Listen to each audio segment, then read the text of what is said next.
Franguinho Sem Censura, a resenha esportiva em que a linha é não ter linha. Nessa sexta-feira, o entrevistado do Franguinho Sem Censura é o doutor Marco Aurélio Cunha, uma figura que se notabilizou não só por toda a sua contribuição para o futebol brasileiro, mas principalmente pela sua contribuição, pelo seu trabalho ao São Paulo Futebol Clube. E como esse fim de semana tem a Supercopa, que vai reunir às 16 horas do domingo no Mineirão Palmeiras e São Paulo, é esse o tema inicial. Vou perguntar a ele agora o seguinte: Marco Aurélio, antes de tudo, bem-vindo. Qual é a sua expectativa para esse fim de semana e como é que você vê esse novo São Paulo liderado pelo Thiago Carpini? Bom, um abraço a todos, boa tarde, né? Ótimo estar com vocês aí, pessoas que eu conheço há tanto tempo, né?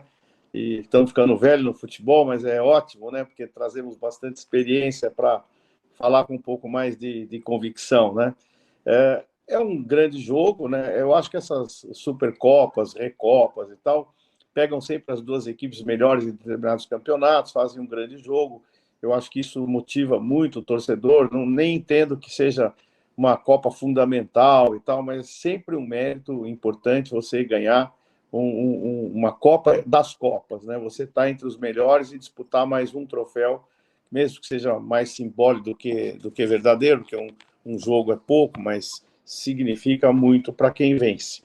O São Paulo sempre se dá bem com o Palmeiras ultimamente, né? O Abel não tem tido grandes resultados contra o São Paulo, desde o Rogério Ceni, depois com o Dorival, e agora é a vez do Carpini. Eu acho que é um jogo igual, não tem favorito em hipótese alguma. O momento do Palmeiras é neutro, do São Paulo é ascendente, neutro pelo lado positivo. O Palmeiras sempre teve muito bem, então ele nem está mal, nem está bem, ele continua bem. E o São Paulo vem de bons momentos no Paulista, tenho visto alguma coisa dos jogos, uma grande vitória sobre o Corinthians, um Corinthians muito passivo, na minha opinião, para ser o Corinthians, né, Itaquera. O São Paulo soube vencer a partida, mais uma vez, aqueles que falam do Caleri, mais uma vez ele foi decisivo, né? E esperamos um jogo equilibradíssimo, né? Acho que vai fazer muita diferença quem fizer o gol primeiro, né? Porque o Abel joga reativo. Se o Palmeiras faz um gol, é muito difícil vencer o Palmeiras. Se o Palmeiras toma um gol, fica mais fácil vencer o Palmeiras e manter o time posicionado, buscando um contra-ataque. É jogo de contra-ataque.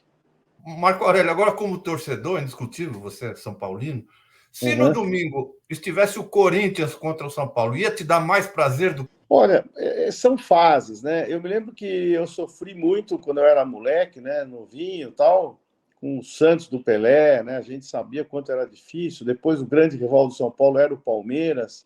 Depois passou a ser o Corinthians, né? Em grandes momentos ali dos anos 2000 e por aí foi. Eu acho que hoje o grande rival do São Paulo é o Palmeiras. É o Palmeiras, pelo tamanho que o Palmeiras se tornou, pela rivalidade entre torcidas.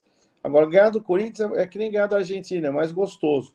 Depende do momento que está a Argentina, depende do momento que está o Brasil, né?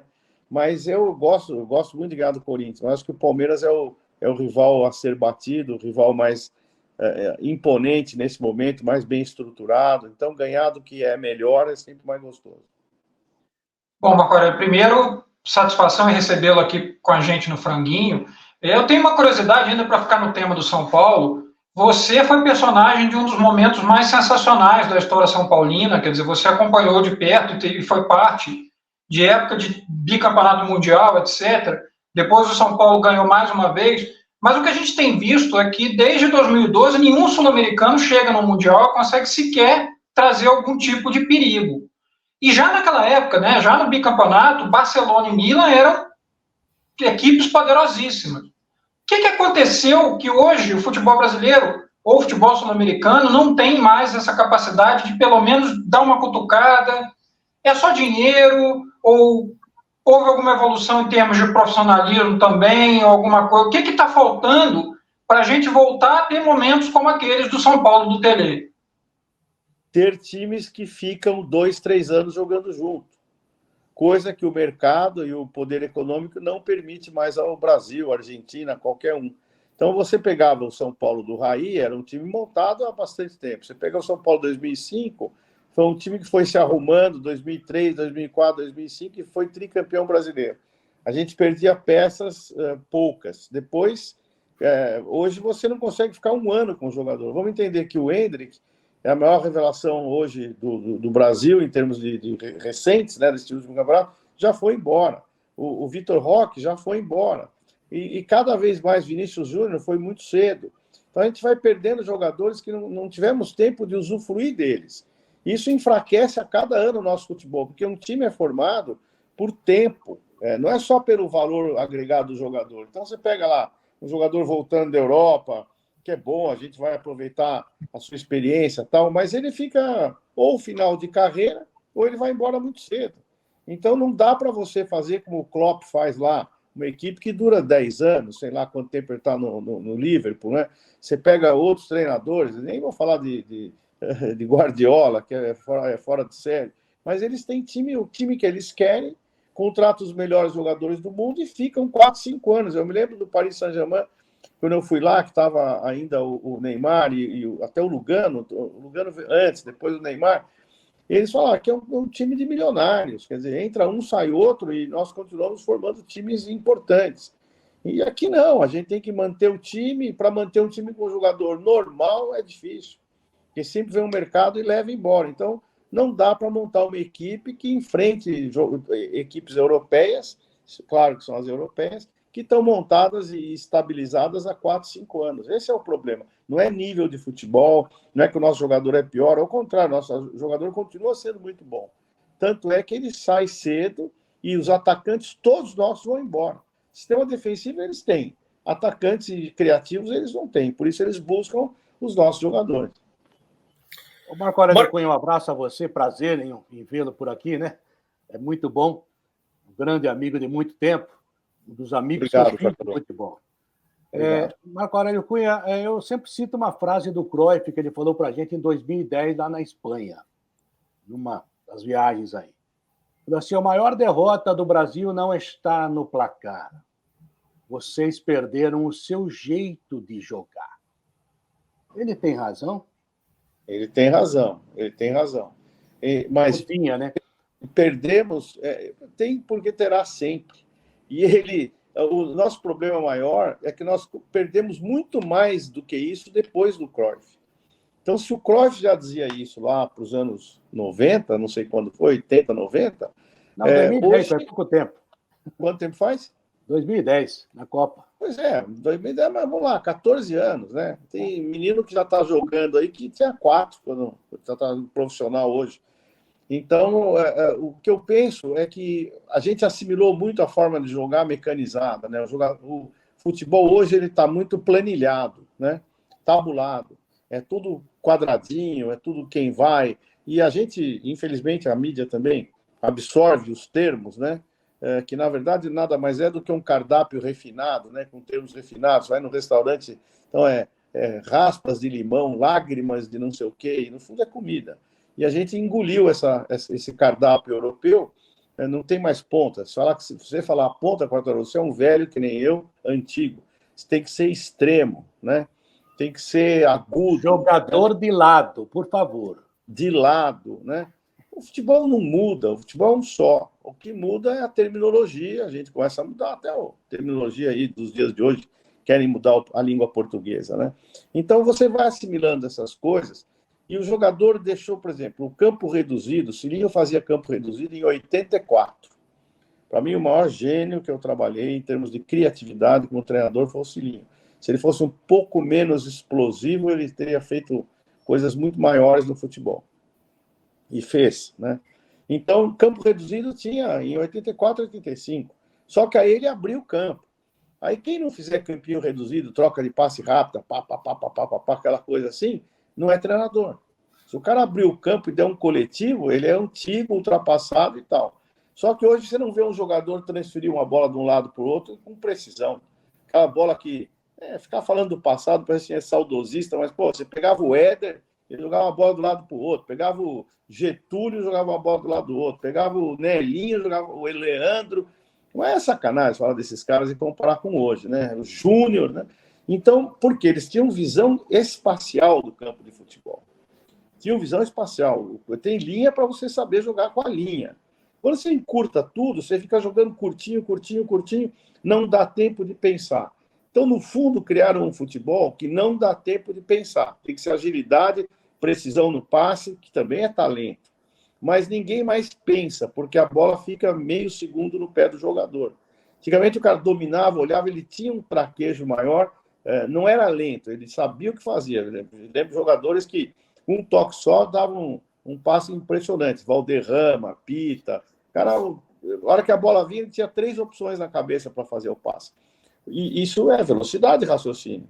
Só que hoje a velocidade é mecânica, ela não é mais de raciocínio.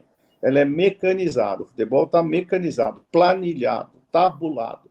E o jogador que não se inserir nisso, nas entrelinhas, em toda essa terminologia, ele está fora do plano do treinador. E os treinadores gostaram disso, porque valorizaram o treinador.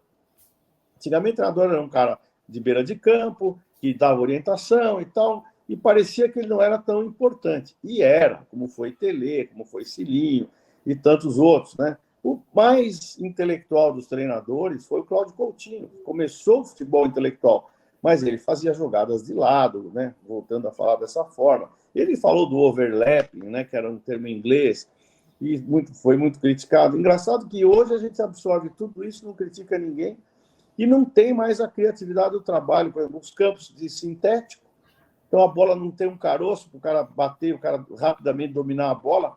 A propriocepção, que a gente chama isso em medicina, de você se equilibrar, se reposicionar. Se a bola vem certinha, é mesa de sinuca.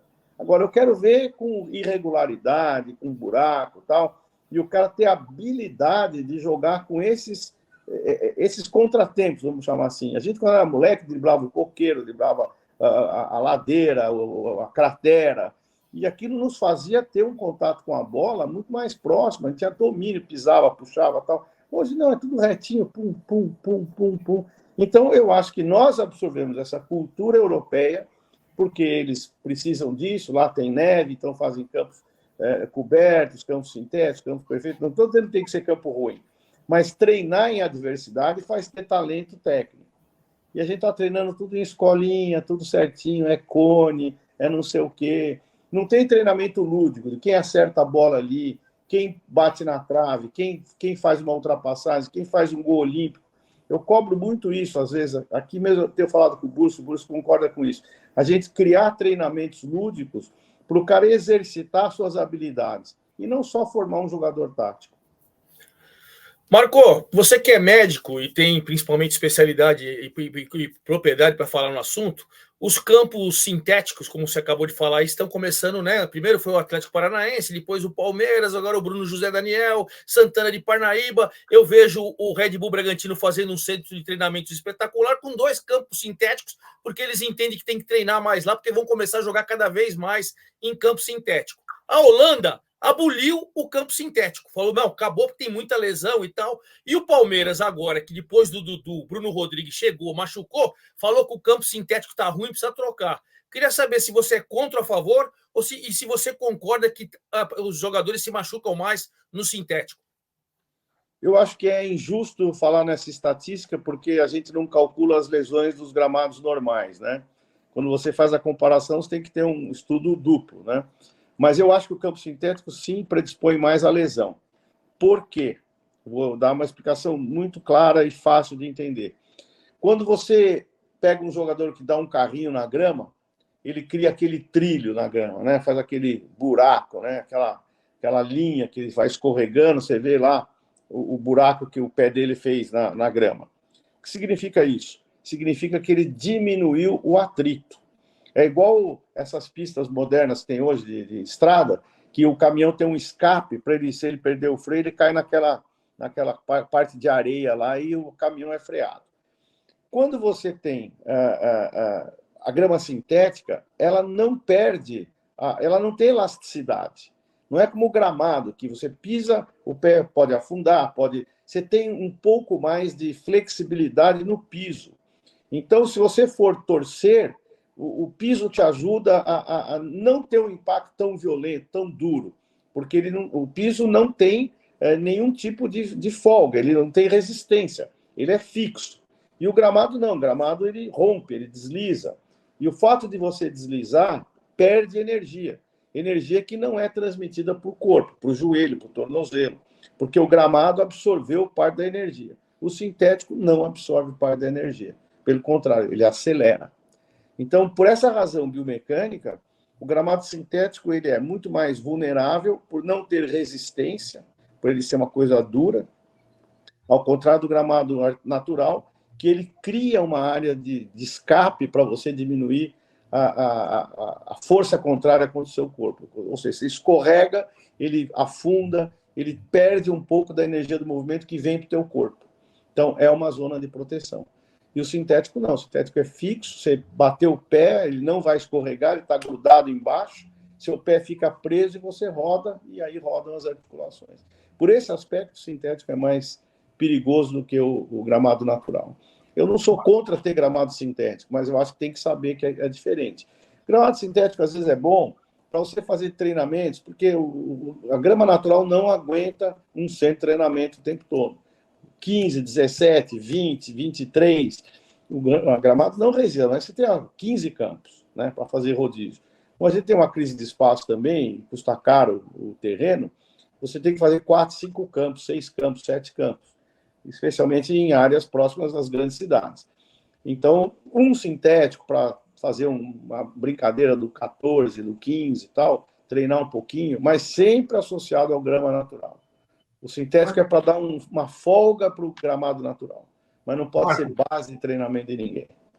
Agora, falando em modernidade, como o Ademar falou, SAF. O que você acha da SAF? Ela veio para ficar? Tem a boa SAF ou a má SAF? O Bragantino, onde você já trabalhou, é uma SAF, parece que muito bem sucedida. Qual é a sua opinião a respeito da SAF? Por favor. Eu acho que a SAF é a falência da gestão política dos clubes de futebol. O clube de futebol tem gestão política, então um grupo domina o clube, vai até a exaustão, e para ir até a exaustão e não perder o poder, ele gasta tudo que tem para manter o poder, dando cargos, dando oportunidades, dando uma série de vantagens para aqueles que os apoiam, e o clube vai perdendo dinheiro por conta desses acordos corretos ou incorretos, enfim, que vão criando tumulto, né, ou vão abandonando as práticas boas financeiras, especialmente do futebol. E quando você tem uma SAF, agora, vem cá, não é a salvação de ninguém, porque a empresa quebra também. Quanto banco quebrou? Né? A gente começou com futebol e empresa. Eu falava que tinha 3 coisas mágicas que parece que apagam todos os defeitos. Né? Uma delas é o tal do compliance. Você fala compliance, pô, tem compliance. Então acabou. Todo mundo é ético, não vai ter um erro, vão ficar vigiando todo mundo para não cometer equívocos. Mas não é bem assim, depende de quem que está lá dentro. Né?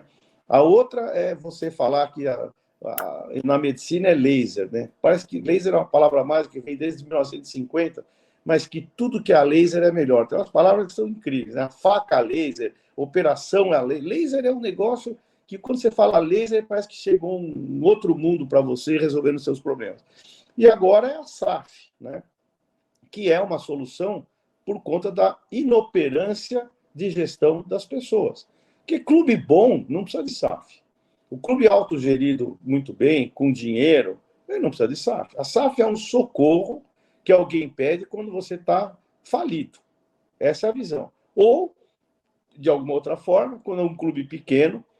Outro dia eu pesquisei muito sobre isso, conversei com muita gente sobre isso, me interessei por vários clubes, estudando cada um deles. Existe uma outra situação.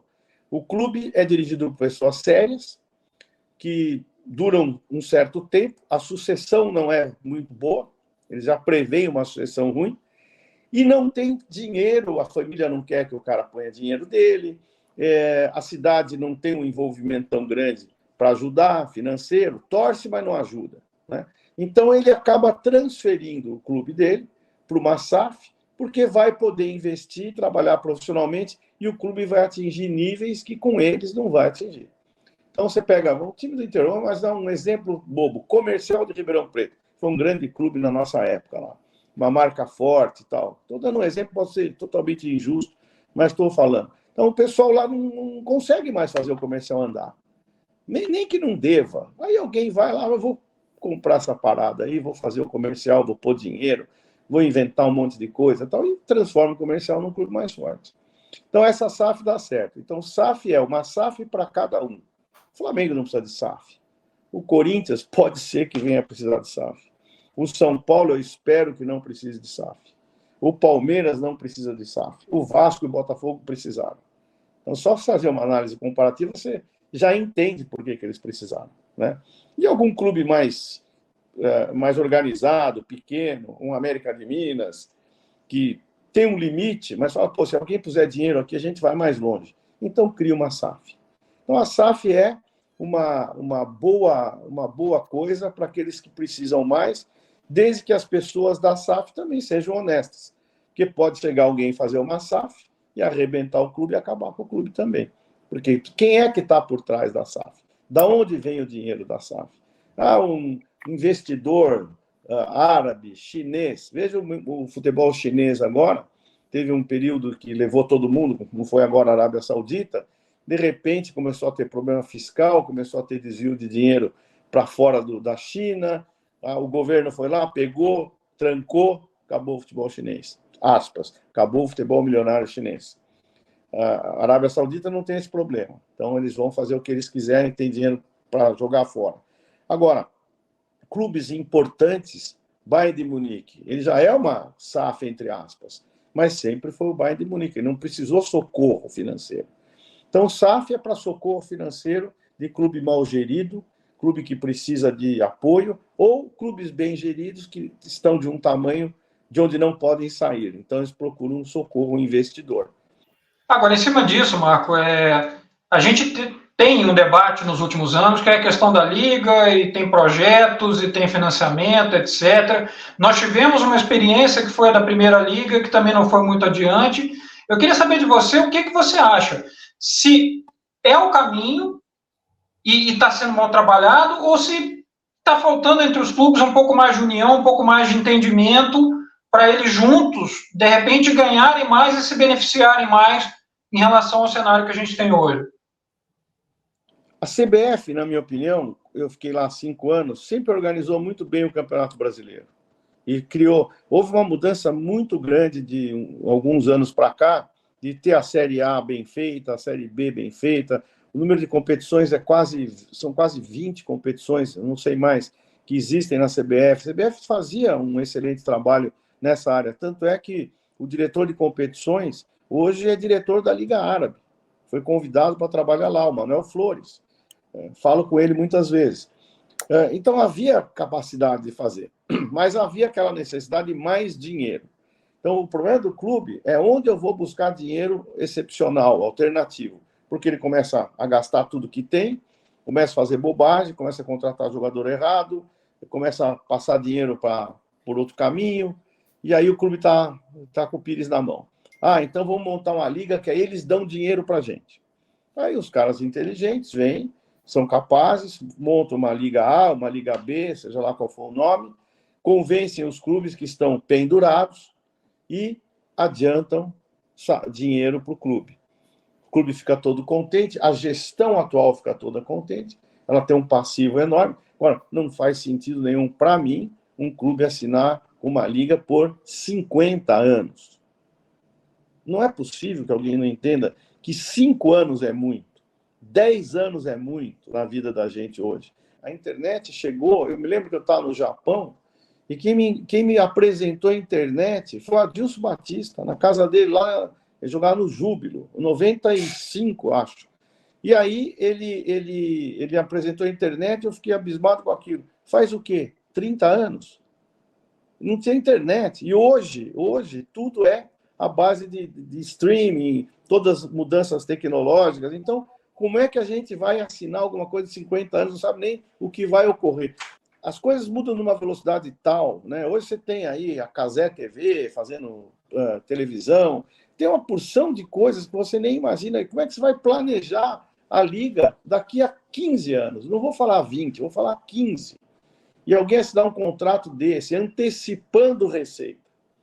Então, antecipo receita, aí fica todo mundo rico. É que nem quando morre a avó e aí vende a casa da avó, vende o terreno da avó, divide entre os herdeiros, dá todo mundo quebrado, aí todo mundo compra, pega o dinheiro, compra carro novo, daqui a 5 anos está todo mundo quebrado de novo. É isso que eu vejo da Liga. Minha preocupação com a Liga é o exercício desse dinheiro recebido e não vejo unidade também. Porque, no fundo, todo mundo quer ter um pezinho na Liga, um emprego na Liga, uma representação na Liga. Eu lembro do Clube dos 13. Teve um período desse, que o Clube dos 13 tinha lá um presidente, tinha alguém que recebia do Clube dos 13, eram entre os presidentes de clube, e ninguém queria largar o Clube dos 13, havia o cara que era a favor, o outro que era contra, porque não estava dentro do sistema, e aí um dia implodiram o Clube dos 13. A mesma coisa é a Liga, né?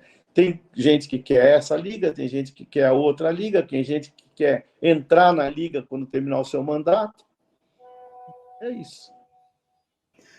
Marco, já que a gente está falando aqui de modernidade, de tempos novos, tem certas coisas que nos despertam o temor que não vão mudar nunca. Nessa semana, rolou um vídeo na internet, nas redes sociais, sobre o sorteio da Copa do Brasil.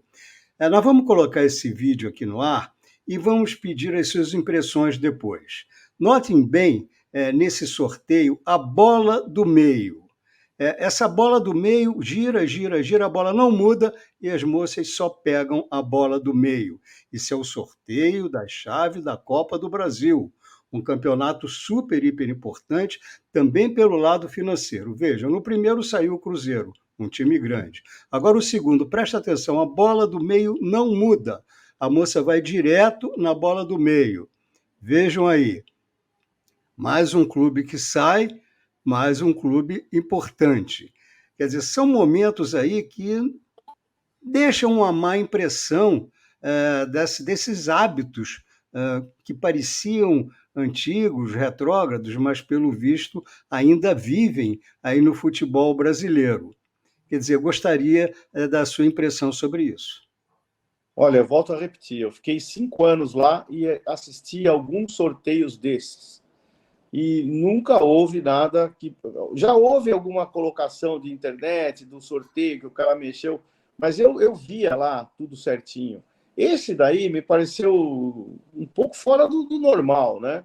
Que roda, a bola do meio não sai. É muita coincidência se isso aconteceu com 2 moças da mesma forma, né? Eu acho que seria muito mais transparente que chamasse alguém para sortear, que pega lá, que deve ter gente assistindo, dirigentes e tal, vem cá, você sorteia aí, põe a mão aí dentro, chacoalha e tal. Então, eu achei uma metodologia que dá margem à dúvida. Mas eu acho que fica mais claro se pegasse outra pessoa para sortear, mexesse diferente a bolinha. Não ficou muito bom esse sorteio, não. A mulher de César não basta ser honesta, tem que parecer honesta. Parece que esse é um provérbio que a CBF tem que adotar com mais frequência. Ter cuidados, né? Cuidados que realmente possam não deixar nenhuma margem à dúvida, né? Porque a CBF já é vulnerável, era quando eu estava lá. Então, a gente se exercitava para, evidentemente, não cometer nenhum equívoco que pudesse trazer alguma dificuldade, né? Então, eu sempre falo isso, eu fico pensando muito no que eu falo, quero ser coerente, eu não quero dar margem a erro. Então, tudo isso a CBF tem que se preocupar, porque ela é vulnerável, ela é fonte de crítica. Então, quanto mais ela minimizar isso, melhor para todos, melhor para o futebol brasileiro, melhor para o seu presidente, que está sempre no foco das questões, seja ele qual for. Então, eu acho que esse sorteio ficou meio ruim mesmo, não é legal. Eu tenho uma perguntinha, na verdade, como todo repórter de antigamente, né, Marco? 2 em 1. Primeiro, você ainda sonha em ser presidente do São Paulo ou o sonho acabou? E você teria coragem, como São Paulino, de admitir publicamente que o Palmeiras hoje é a melhor administração do futebol brasileiro?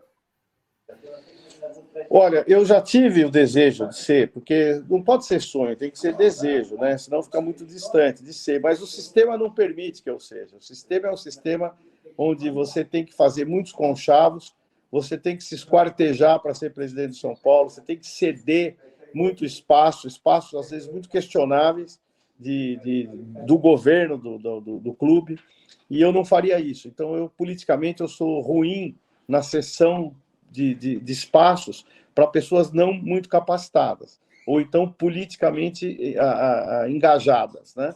Então, você é obrigado a aceitar coisas que eu não tenho muito por que aceitar. Eu já estou numa fase de vida que, para mim, já não faz mais muita diferença.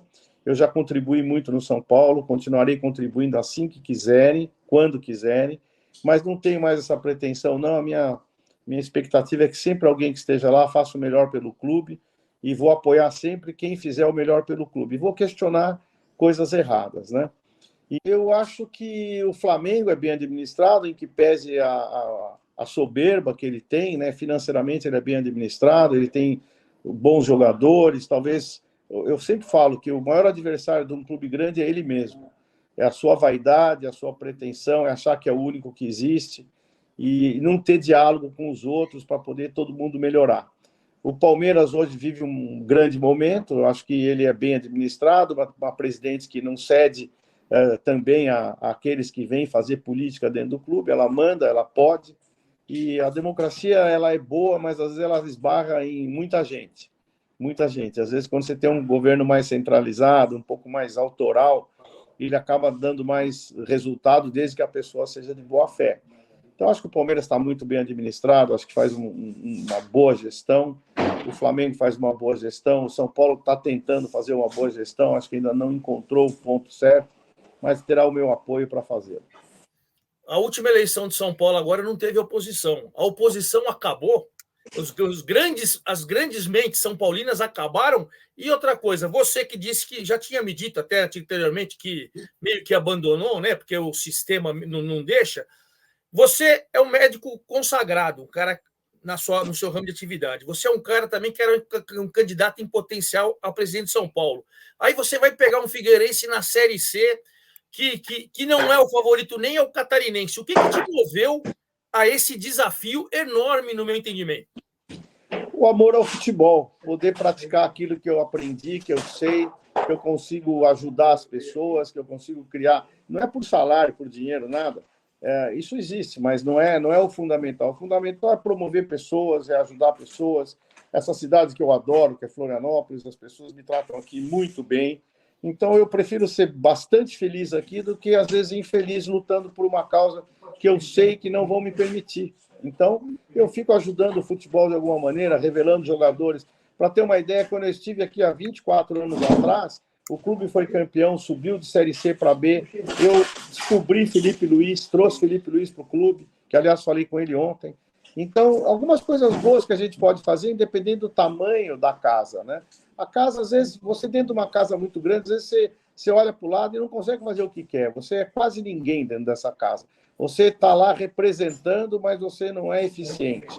Então, eu prefiro ser eficiente na Série C do que inoperante na Série A. Bom, amigos, infelizmente ainda temos 1000 perguntas para essa enciclopédia, para essa bíblia do futebol, mas o tempo nos escraviza. Quero agradecer muito, Marco Aurélio, por toda essa lição de futebol, essa visão tão clara de todos os ângulos do torcedor, do dirigente, que você nos deu aqui. Muito obrigado, amigos, brigadíssimo. Parabéns a vocês pelas ótimas perguntas. O programa foi sensacional. E você que nos assiste, não deixe de dar seu like, não deixe de falar do Franguinho para seus amigos. Olha só, o Franguinho está cada vez melhor. A gente volta na segunda-feira para narrar o que aconteceu nesse fim de semana, principalmente o resultado da Supercopa. Como disse o Marco Aurélio, não é um torneio super importante, mas é um troféu que todo time, todo clube exibirá em sua galeria com muito orgulho. Bom fim de semana a todos, amigos. Muito obrigado. Segunda-feira. Obrigado a todos. Voltarei. Franguinho sem censura. A resenha esportiva em que a linha é não ter linha.